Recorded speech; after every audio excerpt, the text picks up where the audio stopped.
పవన్ ఇక్కడ భారతీయులకు సంబంధించినటువంటి అంశంలో గుండె జబ్బులకు సంబంధించి ఒక కీలకమైనటువంటి నివేదిక వచ్చింది.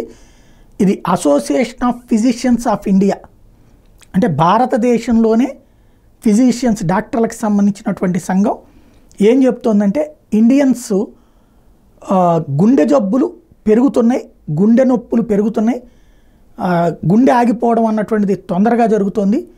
ఇది పాశ్చాత్య దేశాలతో పోల్చుకుంటే వాళ్ళకి ఫర్ ఎగ్జాంపుల్ 60 అంటే మన వాళ్ళు 50 ఏళ్ల నుంచినే గుండె జబ్బులు వచ్చేస్తున్నాయి, వాళ్ళకి 40 అనుకుంటుంటే మనకి 30కే వచ్చేస్తున్నాయి. అట్లాగా గుండె జబ్బులకు సంబంధించి పాశ్చాత్య దేశాల కంటే 10 సంవత్సరాల ముందుగానే భారతీయులకు గుండె జబ్బులు వస్తున్నాయి. ఎందుకయ్యా అంటే ఒకటి ఫిజికల్ యాక్టివిటీ, అంటే శరీరంతో పని తగ్గి మెదడుతో పని ఎక్కువ కావడం, అట్లాగే అనారోగ్యకరమైన ఆహార పద్ధతులు లైక్ అర్ధరాత్రి పూటలు కూడా బిర్యానీలు తినేస్తున్నాం, విపరీతమైనటువంటి ఆయిల్ ఫుడ్స్ తినేస్తున్నాం, పిజ్జాలు బర్గర్ లాంటివి తినేస్తున్నాం, వీటన్నిటి వల్ల ఎదురవుతున్నటువంటి సమస్య అన్నటువంటిది, కొవ్వు పెరిగి ఈ పరిస్థితి వస్తుంది అన్నటువంటిది